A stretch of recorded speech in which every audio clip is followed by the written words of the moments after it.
वैसे जरूरी नहीं है, लेकिन वीडियो को लाइक या फिर डिसलाइक कर दिया करें। मूवी के स्टार्ट में हमें कुछ पुलिस ऑफिसर्स दिखाए जाते हैं जो कि एक रूम के बाहर खड़े हुए थे। वो पुलिस ऑफिसर्स आपस में इशारों में बातें कर रहे थे और तभी वो पुलिस वाले उस रूम का दरवाजा तोड़ देते हैं जहाँ पर एक लड़की होती है जो कि कंप्यूटर पर काम कर रही थी। तब पुलिस उससे कहती है कि अपने हाथ ऊपर करो और वो लड़की ऐसा ही करती है और अपने हाथ ऊपर कर लेती है। उसी बिल्डिंग के नीचे कुछ पुलिस ऑफिसर्स खड़े होते हैं और तभी उन पुलिस ऑफिसर्स के पास दो एजेंट्स आते हैं। वो एजेंट्स उन पुलिस ऑफिसर्स को कहते हैं कि हमने तुम्हें मना किया था कि उस रूम में मत जाना, वहाँ खतरा है, तो फिर तुमने हमारी बात क्यों नहीं मानी, क्यों गए वहाँ पर। तो वो पुलिस वाला कहता है कि एक लड़की के लिए इतनी सारी सिक्योरिटी देखना, बस अभी मेरे आदमी उसे लाते ही होंगे। तो वो एजेंट्स बताते हैं कि तुम्हारे आदमियों को उस लड़की ने मार दिया है और होता भी बिल्कुल ऐसा ही है। वो लड़की उस रूम में उन सारे पुलिस ऑफिसर्स को मार देती है। इसके बाद वो लड़की अपने बॉस को कॉल करती है। उसका बॉस उसे कहता है कि तुम यहाँ से निकलो, थोड़ी दूर चौराहे पर एक फोन बूथ है, तुम वहाँ जाओ। इसके बाद वो लड़की वहाँ से भागने लगती है और नीचे जो दो एजेंट्स आए होते हैं वो भी उस लड़की को देख लेते हैं और उसके पीछे आने लगते हैं। वो लड़की काफी एक्टिव होती है, काफी फास्ट भी, लेकिन वो एजेंट्स भी कम नहीं होते, वो भी उतने ही फास्ट, उतने ही एक्टिव होते हैं। इसके बाद वो लड़की भागते भागते उसी चौराहे वाले फोन बूथ के पास आ जाती है। तभी हम वहाँ पर एक ट्रक को आते हुए भी देखते हैं और ये ट्रक टेलीफोन बूथ के पास ही आ रहा होता है। वो लड़की भागते हुए टेलीफोन बूथ के अंदर जाती है, रिसीवर उठाती है, लेकिन तभी वो ट्रक उस टेलीफोन बूथ को उड़ा देता है। इसके बाद उस ट्रक से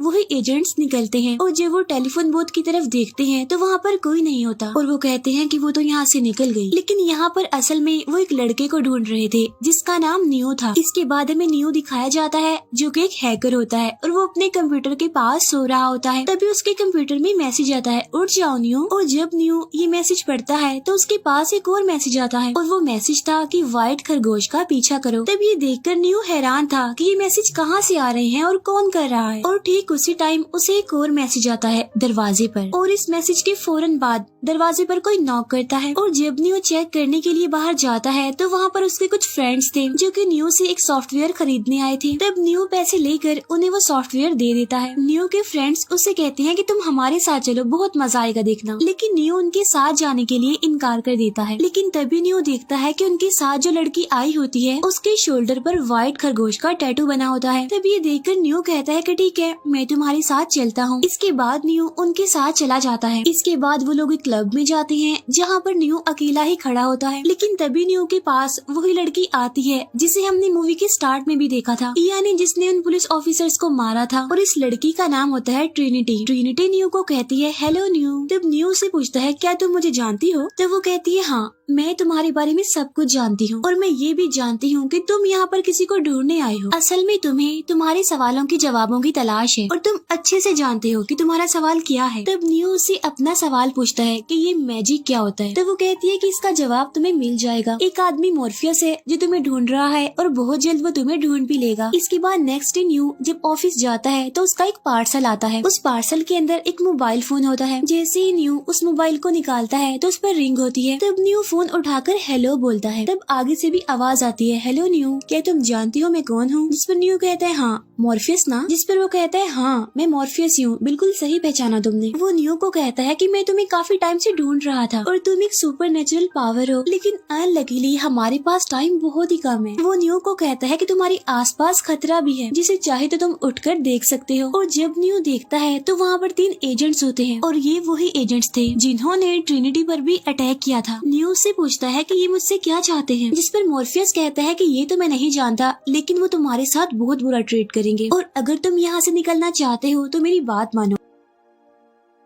इसके बाद मॉर्फियस नियो को बहुत गाइड करता है वहाँ से एस्केप करने के लिए, लेकिन नियो वहाँ से भाग नहीं पाता और वो एजेंट्स उसे पकड़ लेते हैं। इसके बाद वो नियो को अपने सेल में ले जाते हैं जहाँ पर वो उसे बताते हैं कि मॉर्फियस नाम की एक आदमी ने तुमसे कांटेक्ट किया होगा और वो इस दुनिया का सबसे बड़ा टेररिस्ट है और हम चाहते हैं कि तुम उससे मिलो और उसे हमारे पास लेकर आओ और इसके बदले में हम तुम्हारी सारी बुरी आदतें, तुम्हारे गुनाह माफ कर देंगे, क्योंकि ये लोग जानते हैं कि नियो एक हैकर है और वो नियो को बताते हैं कि हैकिंग करना एक गुनाह है, लेकिन अगर तुम हमारी हेल्प करोगे तो हम तुम्हारे सारे गुनाह माफ कर देंगे और तुम्हें यहाँ से आजाद भी कर देंगे। तब न्यू कहता है कि मैं अपने लॉयर को कॉल करना चाहता हूँ। तब वो एजेंट न्यू को कहता है कि तुम अपने लॉयर से क्या बात करोगे जब तुम्हारे मुंह में जुबान ही न रही। इसके बाद न्यू का मुंह चिपकने लग जाता है और देखते ही देखते उसका मुंह गायब हो जाता है। इसके बाद वो एजेंट्स उसे टेबल पर लिटाते हैं। वो एक ट्रांसमीटर निकालते हैं जो कि कीड़ा बन जाता है। इसके बाद वो कीड़ा न्यू के पेट में चला जाता है। तब एक झटके से न्यू की आंख खुल जाती है और तभी न्यू के पास मॉर्फियस की कॉल आती है और वो न्यू को कहता है कि वो लोग तुम तक मुझसे पहले पहुंच गए, लेकिन अगर उन लोगों को ये पता चल जाता कि तुम मसीहा हो तो वो तुम्हें मार देते और अगर तुमने मुझसे मिलना है तो एक ब्रिज के नीचे आ जाओ। इसके बाद जब न्यू वहाँ पर जाता है तो वहाँ पर एक गाड़ी आती है जिसमें 2 लड़कियाँ बैठी होती हैं और उस गाड़ी में क्लब वाली लड़की ट्रिनिटी होती है। इसके बाद न्यू जब गाड़ी में बैठ जाता है तो वो लड़की उसे कहती है कि अपनी शर्ट उतारो। अब पहले तो न्यू इस बात के लिए मना कर देता है, लेकिन बाद में वो लड़की उसे समझाती है, इसीलिए न्यू अपनी शर्ट उतार देता है। अब वो लड़की एक गन जैसी मशीन को वहाँ पर लाकर न्यू के पेट से उसी कीड़े को निकालती है जो न्यू ने अपने ड्रीम में देखा था कि उसके पेट में वो एजेंट्स डाल रहे हैं, लेकिन असल में वो ड्रीम नहीं था बल्कि वो सच था और न्यू को ऐसा लग रहा था कि वो ड्रीम है। अब इस कीड़े जैसे ट्रांसमीटर जिसकी वजह से वो एजेंट्स न्यू पर नजर रख रहे थे, उसकी हर एक्टिविटी को देख रहे थे, ये लोग उसे फेंक देते हैं। इसके बाद वो न्यू को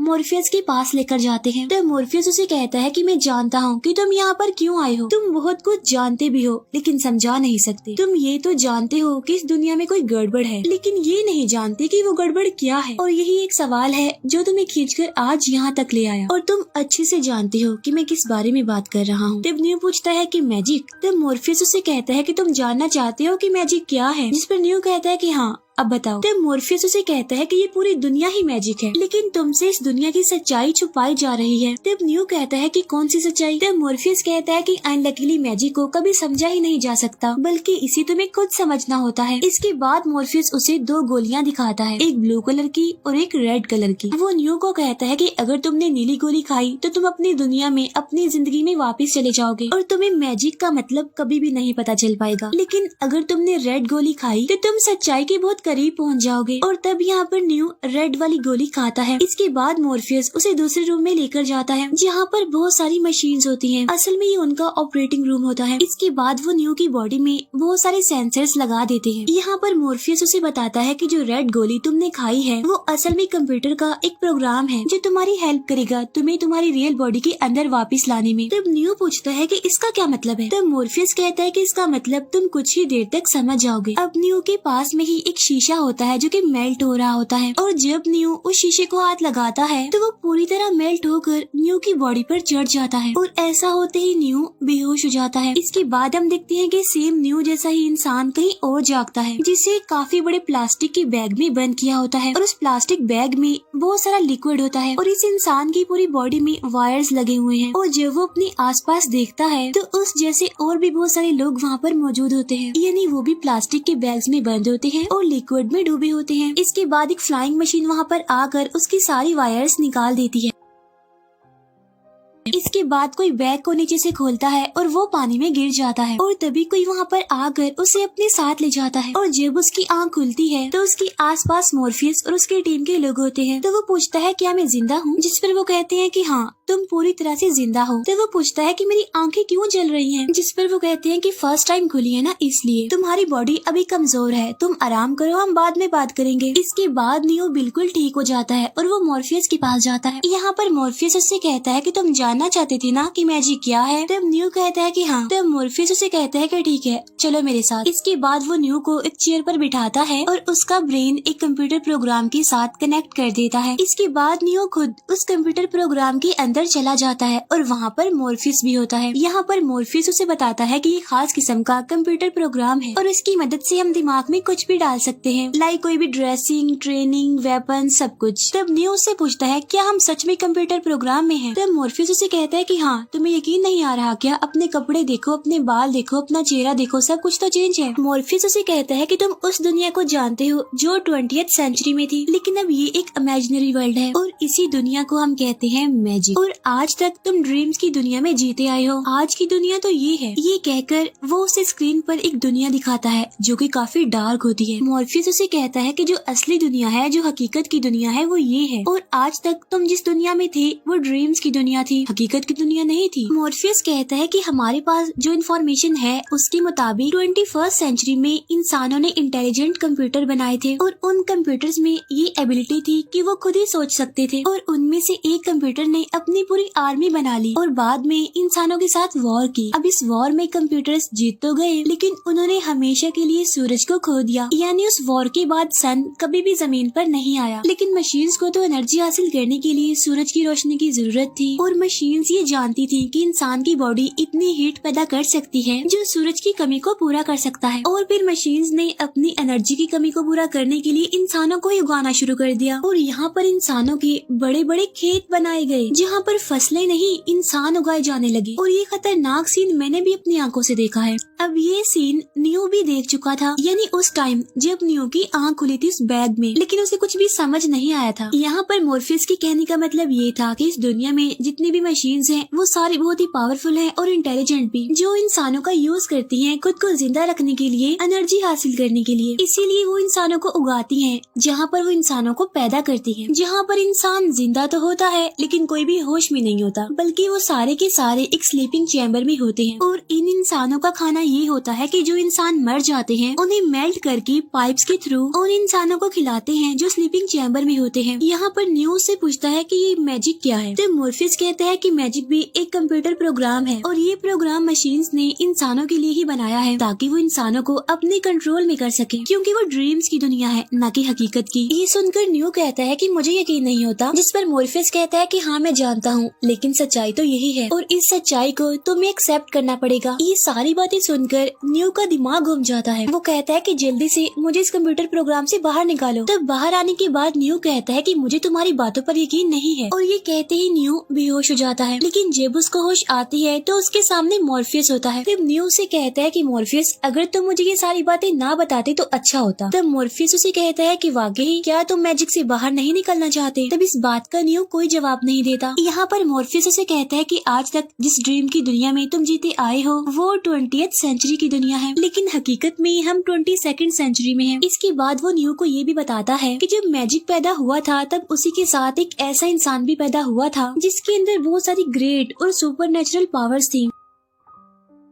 और आज जो कुछ हम कर रहे हैं ये सब कुछ उसी ने शुरू किया था और उसके अंदर मैजिक को कंट्रोल करने की बहुत सारी पावर्स भी थी और वो हमें इस मैजिक से आजाद भी करवा सकता था, लेकिन वो मर गया। तब उसके मरने के बाद ओरेकल ने ये प्रेडिक्शन दी कि वो पावर्स रखने वाला मसीहा दोबारा पैदा होगा और वो इस मैजिक को डिस्ट्रॉय करेगा, वो वॉर को रुकवाएगा और हमें इस मैजिक से आजाद भी करवाएगा। इसीलिए तो हम बार बार मैजिक में जाते थे ताकि हम उस पावर्स रखने वाले मसीहा को ढूंढ सके। लेकिन आज हमारी तलाश खत्म हो गई है क्योंकि वो पावर्स रखने वाला मसीहा कोई और नहीं बल्कि तुम हो न्यू। इसके बाद वो न्यू के ब्रेन को एक कंप्यूटर से कनेक्ट करते हैं और उसके दिमाग में फाइटिंग की सारी इन्फॉर्मेशन डाल देते हैं और अब न्यू को फाइटिंग के बहुत अच्छे अच्छे स्किल्स आते थे। इसके बाद न्यू मॉर्फियस के साथ एक कंप्यूटर प्रोग्राम में जाता है और वहाँ फाइटिंग की प्रैक्टिस चल रही थी न्यू और मॉर्फियस की। इसके बाद मॉर्फियस एक बिल्डिंग से दूसरी बिल्डिंग पर जंप लगाता है जो कि काफी दूर होती है और यहाँ वो न्यू को कहता है कि तुम भी ऐसा करो। तब न्यू से पूछता है क्या मैं ऐसा कर पाऊंगा, जिस पर वो कहता है कि हाँ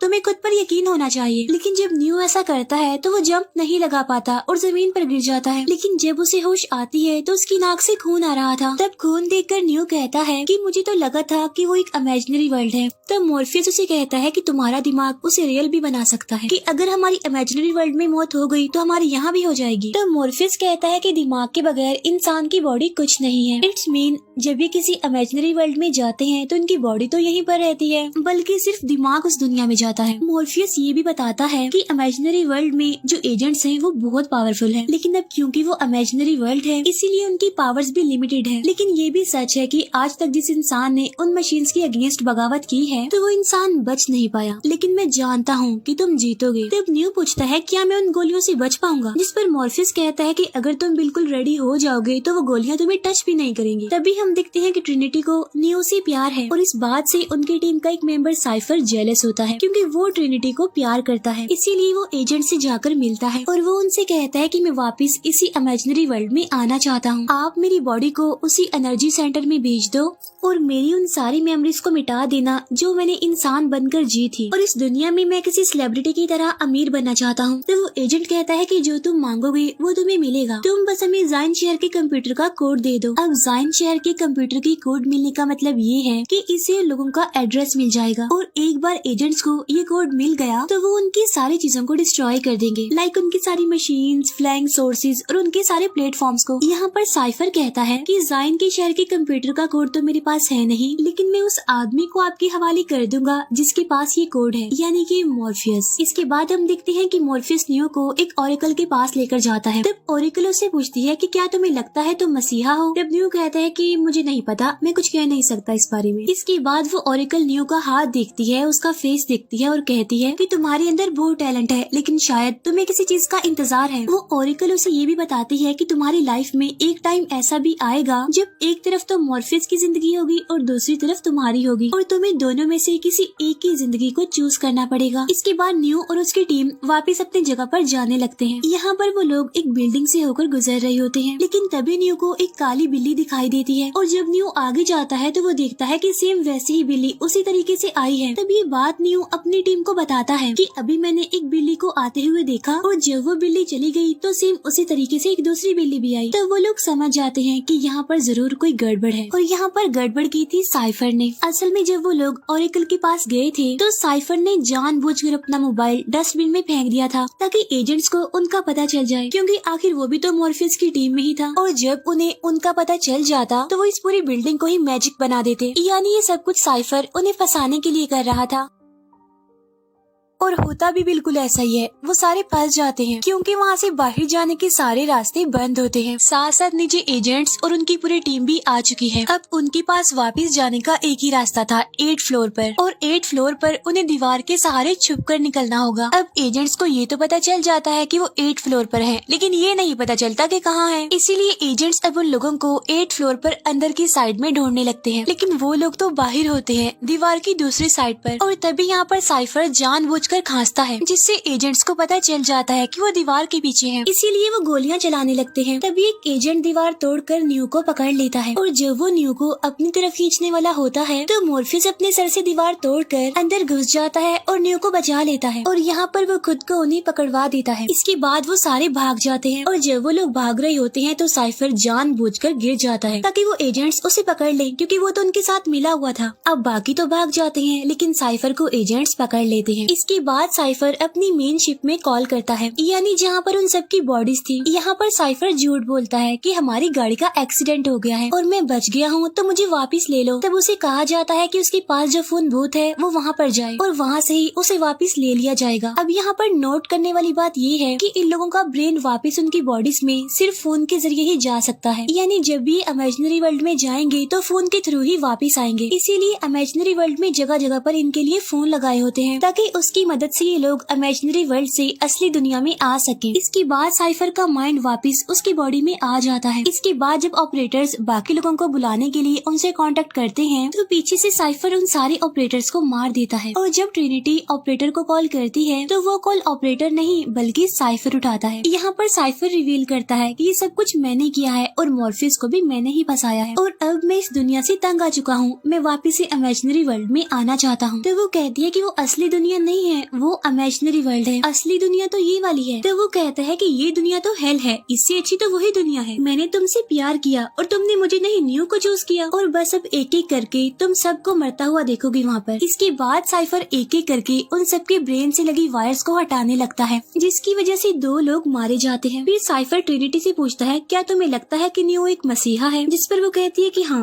मुझे लगता है। तब साइफर कहता है कि ओके ठीक है, देखते हैं कि तुम्हारे मसीहा को कौन बचाता है। मैं यहाँ से उसकी वायर निकाल दूंगा और फिर देखते हैं कि उसे कौन बचाएगा। इसके बाद साइफर जैसे ही वायर निकालने वाला होता है तो वहाँ पर वो लोग जिन्हें उसने मारा होता है उनमें से एक आदमी जिंदा होता है अभी, और यहाँ पर वो साइफर को मार देता है। इसके बाद वो न्यू और ट्रिनिटी को कॉल करता है और वापस से अपनी शिप में बुला लेता है। उधर हम देखते हैं कि एजेंट्स ने मॉर्फियस को पकड़ा होता है, जहाँ पर वो लोग मॉर्फियस को बताते हैं कि जो दुनिया हमने पहले बनाई थी वो जन्नत की दुनिया थी, वहाँ पर खुशियाँ ही खुशियाँ थी, लेकिन जो हमने इंसानों की फसल उगाई थी वो सारी बर्बाद होने लगी, क्योंकि जन्नत की दुनिया में इंसान जागने की कोशिश करता था। इसके बाद हमने दूसरी एक ऐसी दुनिया बनाई जहाँ पर दुख भी थे, तकलीफें भी थी और हर वो चीज थी जिसका इंसान आदी है। अब क्योंकि ये सारी चीजें इंसान चाहता है, इसीलिए हमें दूसरी दुनिया बनानी पड़ी। अब ये एजेंट्स किसी भी कीमत पर मॉर्फियस से जायन शहर के कंप्यूटर का कोड जानना चाहते थे। एक बार उन्हें ये कोड मिल गया तो ये उन लोगों की स्पेसशिप और पूरे जायन शहर को डिस्ट्रॉय कर देंगे। जायन शहर आज भी अर्थ के सेंटर में है जहाँ पर इंसान रहते हैं। अब ये सारी तो मशीन्स हैं, इस बारे में इसीलिए उन्हें कुछ नहीं पता, इसीलिए तो वो जायन शहर का कोड जानना चाहते हैं ताकि वो जायन शहर के साथ साथ इंसानों को भी खत्म कर दें। लेकिन मॉर्फियस उन्हें वो कोड कभी भी नहीं देगा, चाहे उसकी जान ही क्यों न चली जाए। इसीलिए वो मॉर्फियस को एक इंजेक्शन लगाते हैं जिससे उसकी बॉडी आहिस्ता आहिस्ता स्लो हो जाएगी, जिसके बाद मॉर्फियस खुद ही वो कोड उन्हें बता देगा। अब ये बात मॉर्फियस की पूरी टीम को भी पता होती है, क्योंकि वो मॉर्फियस के दिमाग की सारी एक्टिविटीज कंप्यूटर पर देख सकते थे। इसीलिए वो डिसाइड करते हैं कि वो मॉर्फियस की ब्रेन में लगी हुई वायर को निकाल देंगे ताकि मॉर्फियस मर जाए और उन्हें वो कोड ना मिले। तब न्यू कहता है कि ऐसा मत करो, मैं उसे बचाने जाऊंगा। और यहाँ पर न्यू के साथ ट्रिनिटी भी जाती है। अब यहाँ पर न्यू ऐसा इसलिए भी करता है क्योंकि उसे ओरेकल ने कहा था कि तुम्हारी लाइफ में एक टाइम ऐसा भी आएगा जब तुम्हें अपनी और मॉर्फियस की लाइफ में से किसी एक को चुनना होगा। और न्यू के मुताबिक मॉर्फियस की जिंदगी बहुत इम्पोर्टेंट है क्योंकि वो बहुत ही खास इंसान है। इसीलिए न्यू डिसाइड करता है कि चाहे मेरी जान चली जाए लेकिन मैं किसी भी सूरत मॉर्फियस को बचा कर रहूंगा। इसके बाद न्यू और ट्रिनिटी एजेंट्स पर हमला कर देते हैं। अब आज से पहले ऐसा कभी भी नहीं हुआ कि किसी इंसान ने एजेंट्स यानी मशीन्स पर अटैक किया हो, क्योंकि वो बहुत ही पावरफुल होने के साथ साथ खतरनाक भी है। इसके बाद वो मॉर्फियस को बचाकर वहाँ से ले जाते हैं। इसके बाद जब न्यू मॉर्फियस को बचा लेता है तो कहता है कि ओरेकल ने मुझे कहा था कि कोई एक ही बचेगा। तब मॉर्फियस कहता है कि ओरेकल ने वही कहा था जो तुम सुनना चाहते थे। असल में ओरेकल ने उसे ये नहीं कहा था कि तुम वही मसीहा हो जिसका सब इंतजार कर रहे हैं, लेकिन उसने न्यू को ये कहा था कि मॉर्फियस तुम पर बहुत यकीन करता है और उसे लगता है कि तुम ही वो मसीहा हो और वो तो तुम्हारे लिए अपनी जान तक दे सकता है। इसके बाद मॉर्फियस अपने ऑपरेटर को कहता है कि हमें इस इमेजिनरी वर्ल्ड से वापस ले लो। तो वो ऑपरेटर कहता है कि रेलवे स्टेशन के पास जो टेलीफोन बूथ है वहाँ पहुँच जाओ और मैं तुम्हें वहाँ से वापस ले लेता हूँ। इसके बाद वो लोग वहाँ पर पहुँच जाते हैं जहाँ पर सबसे पहले मॉर्फियस जाता है। इसके बाद जब ट्रिनिटी जा रही होती है तो वहाँ पर एजेंट आ जाता है और तब एजेंट गोली चला देता है और वो गोली रिसीवर को लगती है, लेकिन तब तक ट्रिनिटी जा चुकी होती है। अब वहाँ पर न्यू अकेला रह गया था और रिसीवर भी टूट चुका है। न्यू के पास जाने का कोई रास्ता नहीं है। अब यहाँ पर न्यू और उस एजेंट की काफी लड़ाई होती है और वो दोनों ही एक दूसरे पर भारी पड़ रहे थे। इसके बाद वो एजेंट न्यू को ट्रेन के नीचे क्रैश करवाना चाहता था, लेकिन न्यू वहाँ से भाग जाता है, लेकिन वो एजेंट को ही वहाँ पर पुश कर देता है, जिसकी वजह से एजेंट उस ट्रेन के नीचे आ जाता है। लेकिन अब क्योंकि वो एक मशीन था इसीलिए उसे कुछ नहीं होता। ट्रेन का दरवाजा खुलता है और उसमें से वही एजेंट बाहर आता है और न्यू वहाँ से भाग जाता है। इसके बाद हम देखते हैं कि जहाँ पर मॉर्फियस था, जहाँ पर ट्रिनिटी थी और जहाँ पर न्यू की बॉडी थी, उस स्पेसशिप के बारे में मशीन्स को पता चल जाता है और अब वो मशीन उन पर अटैक करने के लिए उनकी तरफ बढ़ रही है, लेकिन उनके पास एक AMP बटन होता है जिसकी मदद से ये उन मशीन्स को डिस्ट्रॉय कर सकते हैं। ट्रिनिटी कहती है कि हम न्यू के आने तक इस AMP का यूज नहीं कर सकते। तो मॉर्फियस कहता है कि तुम फिक्र मत करो, वो आ जाएगा, क्योंकि मॉर्फियस को पूरा यकीन था कि वही मसीहा है। वहाँ पर न्यू उसी फोन की तरफ भाग रहा होता है जिसके जरिए वो वापस जा सकता है, लेकिन जैसे ही वो फोन के पास पहुँचता है वहाँ पर एजेंट आ जाता है और यहाँ पर वो न्यू को बहुत सारी गोलियां मार देता है जिससे न्यू मर जाता है। अब ये देखकर मॉर्फियस और ट्रिनिटी काफी दुखी हो जाते हैं। तब ट्रिनिटी रोते हुए कहती है कि मुझे ओरेकल ने कहा था कि जिस इंसान से मुझे प्यार होगा वही मसीहा होगा और अब मुझे कोई डर नहीं है क्योंकि मुझे तुमसे प्यार है, तो तुम ही मसीहा हो और तुम मर नहीं सकते। इसके बाद हम इमेजिनरी वर्ल्ड में देखते हैं कि न्यू दोबारा जिंदा हो गया है। तीनों एजेंट्स ये देखकर काफी हैरान होते हैं और उसकी तरफ गोलियां चलाते हैं, लेकिन न्यू गोलियों की तरफ अपना हाथ करता है और गोलियां वहीं पर रुक जाती हैं। इसके बाद वो एक गोली को पकड़कर नीचे फेंकता है और बाकी सारी गोलियां भी नीचे गिर जाती हैं। इसके बाद मेन एजेंट न्यू से फाइट करता है, जहाँ पर न्यू से काफी मारता है क्योंकि अब न्यू बहुत ज्यादा पावरफुल हो गया है, क्योंकि ये सच में वही मसीहा है जिसका सबको इंतजार था। अब न्यू को वो एजेंट किसी कंप्यूटर कोड की तरह नजर आने लगते हैं क्योंकि यही उनका असली रूप था। इसके बाद न्यू एक एजेंट की बॉडी में चला जाता है और उसे ब्लास्ट कर देता है और बाहर आ जाता है। उधर शिप में ट्रिनिटी और मॉर्फियस को भी ये बात पता चल चुकी थी कि न्यू दोबारा जिंदा हो गया है और वो एजेंट से लड़ रहा है, लेकिन तभी उन मशीन्स ने भी उनकी शिप पर अटैक कर दिया है और उधर न्यू ने एक एजेंट को मार दिया है और 2 एजेंट्स भाग गए हैं। तभी वहाँ पर फोन में रिंग होने लगती है, जिसके थ्रू न्यू ने वापस अपनी दुनिया में जाना है और इस इमेजिनरी वर्ल्ड को छोड़ना है। और जब वो मशीन्स अंदर घुसकर इन सबको मारने ही वाली होती हैं, तो तभी मॉर्फियस AMP बटन को प्रेस कर देता है और तब वहाँ न्यू भी फोन उठा लेता है और अपनी दुनिया में वापस आ जाता है।